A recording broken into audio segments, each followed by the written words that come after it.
여러분 안녕하세요. 양재민 선생님입니다. 4학년 체육 건강 3차시 수업을 시작하겠습니다. 오늘 수업의 주제는 즐겁게 산책하기입니다. 지난 시간과 똑같이 교과서와 연필이나 볼펜, 공책이나 A4 용지를 준비해 주세요. 지금부터 수업 시작합니다. 오늘 수업은 4가지 순서로 진행하겠습니다. 먼저 걷기가 어떤 운동인지 알아보겠습니다. 다음으로 친구나 가족과 함께 즐겁게 산책하기 위해 걷기의 바른 자세와 걷기 운동의 효과를 알아보겠습니다. 그리고 걷기 운동의 종류는 무엇이 있는지 간단히 살펴보고 마지막으로 정리 운동의 필요성과 걷기 운동의 좋은 점에 대해 함께 생각해보고 수업을 마무리하겠습니다. 첫 번째는 만병통치약 걷기입니다. 선생님이 제목을 붙여봤는데요. 여러분 마인드맵을 들어봤나요? 하나의 단어를 가운데에 두고 단어를 보고 떠오르는 생각을 자유롭게 적는 방법을 마인드맵이라고 합니다. 마인드맵은 우리가 생각을 할 때 머리에서 일어나는 과정들을 순서대로 내가 눈으로 볼 수 있도록 정리하는 과정입니다. 지금부터 여러분은 영상을 잠시 멈추고 걷기에 대해 마인드맵을 작성해 보도록 하겠습니다. 시간은 5분입니다. 선생님이 시작하면 여러분은 영상을 멈추고 5분 동안 걷기에 대해 마인드맵을 완성해 보세요. 준비, 시작.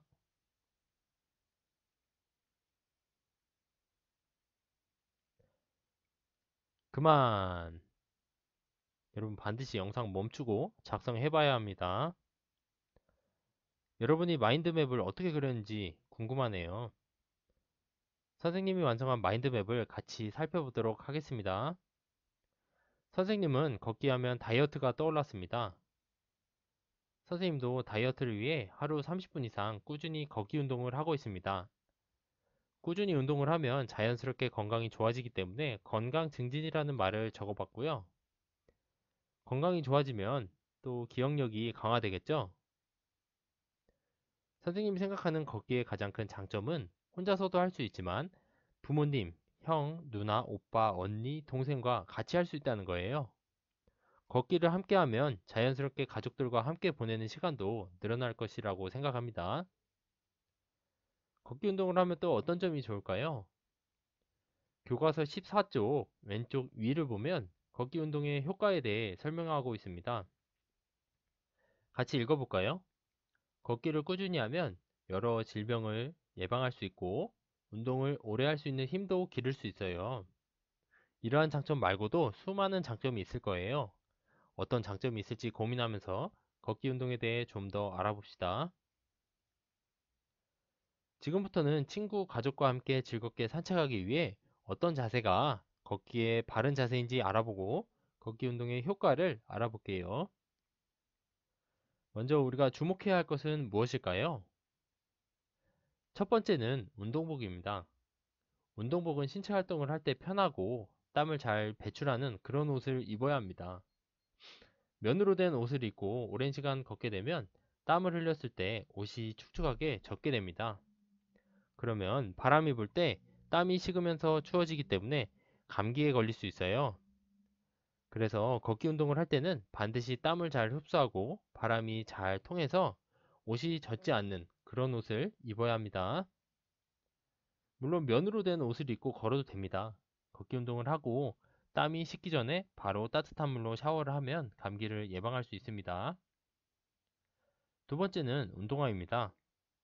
운동화는 엄지발가락 앞에 1에서 1.5cm 정도 여유가 있고 푹신푹신하게 쿠션이 있는 운동화를 신어야 합니다. 그러면 발목이나 무릎이 다치는 것을 예방할 수 있습니다. 세 번째는 운동 장소입니다. 걷기 운동을 하려면 무엇보다도 안전이 중요합니다. 그래서 차가 많이 다니는 길이나 자전거가 많이 다니는 곳에서는 위험할 수 있어요. 걷기 운동을 하기 전에 우리 집에서 가장 가까운 곳에 운동장이나 공원이 어디에 있는지 살펴보고 차가 없고 자전거가 많지 않은 안전한 곳에서 걸어야 합니다. 반드시 잊지 말아야 하는 것은 첫째도 안전, 둘째도 안전, 셋째도 안전입니다. 여러분, 걷기의 바른 자세에 대해 살펴볼게요. 그 전에 어떤 운동이든 운동을 하기 전에 먼저 해야 하는 행동이 있어요. 무엇일까요? 바로 준비 운동입니다. 준비 운동을 하면 부상을 예방하고 우리 몸이 운동을 좀 더 쉽게 할 수 있도록 도와줍니다. 그래서 어떤 운동을 하더라도 반드시 준비 운동을 해야 한다는 사실을 잊지 말아야 합니다. 준비 운동 순서는 심장에서 멀리 있는 우리 몸의 부위로부터 시작을 해야 합니다. 그래야 우리의 심장이 갑자기 운동을 했을 때 놀라지 않고 천천히 적응을 하면서 우리 몸이 운동을 하기에 가장 좋은 상태로 만들어줍니다. 그래서 손목, 발목, 다리, 허리, 어깨, 목의 순서로 준비 운동을 해야 합니다.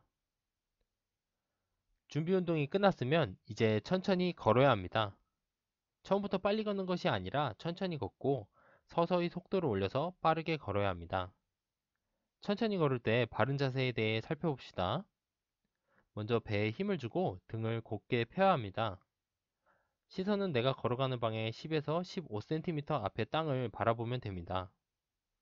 그리고 팔은 앞뒤로 자연스럽게 흔들어주면 되고요. 발이 땅에 닿는 순서가 중요한데요.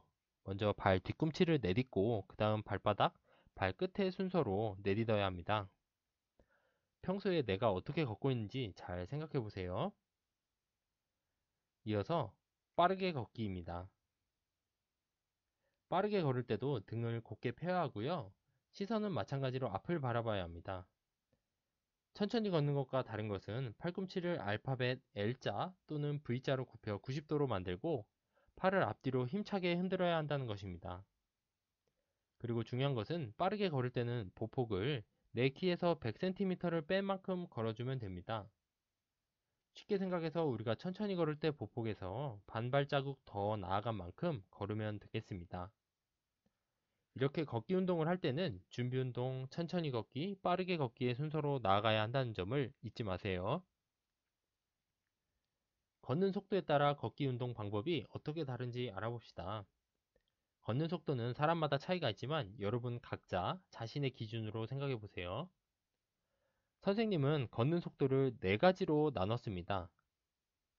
내가 가지고 있는 에너지가 100%라고 했을 때 걷기 속도를 내가 얼마 정도의 에너지를 사용해야 나타낼 수 있는지 생각해 보세요. 먼저 천천히 걷기는 오래 걸어도 숨이 차지 않을 정도의 속도로 천천히 걷는 운동입니다.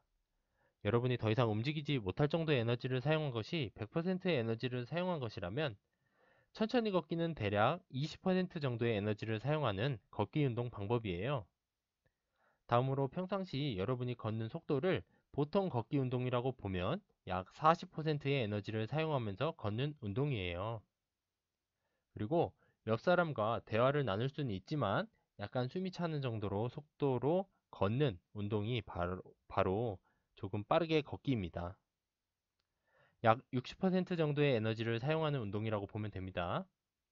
마지막으로 옆 사람과 대화를 나누기 힘들 정도의 속도로 빠르게 걷는 운동을 빠르게 걷기라고 보면 됩니다. 약 80%의 에너지를 사용할 때 나타나는 걷기 운동 방법입니다. 여러분 각자 운동을 얼마나 계속 할 수 있는지 그 시간이 체력 수준에 따라 다르죠. 그래서 걷기 속도도 다를 수 있습니다. 예를 들어서 A라는 학생과 B라는 학생이 있을 때 A가 나는 60%의 에너지를 쓰면서 조금 빠르게 걸을 거야 라고 하고 B가 나는 80%의 에너지를 쓰면서 빠르게 걸을 거야 라고 했을 때 각각 사용한 에너지의 양은 다르지만 속도가 같을 수 있어요. 따라서 나의 체력 수준에 따른 걷기 속도는 내 옆의 친구와 다를 수도 있다는 점을 기억해 두세요. 이번에는 걷기 운동의 효과에 대해 이야기해 보겠습니다. 여러분이 생각할 때 걷기 운동의 효과는 무엇이 있을까요? 영상을 잠시 멈추고 여러분이 생각할 때 걷기 운동은 어떤 효과가 있을지 자유롭게 작성해 보세요. 준비, 시작!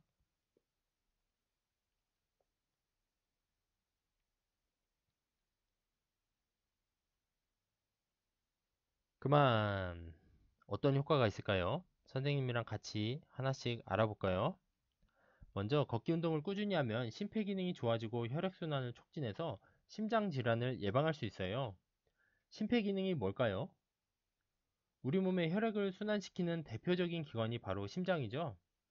그리고 우리가 숨을 들이마시고 내쉴 때 공기가 향하는 곳이 바로 폐입니다. 그래서 걷기 운동을 하면 심폐기능이 좋아진다는 사실을 알아두세요. 그리고 걷기 운동은 우리 몸의 지방을 감소시켜서 비만을 개선합니다.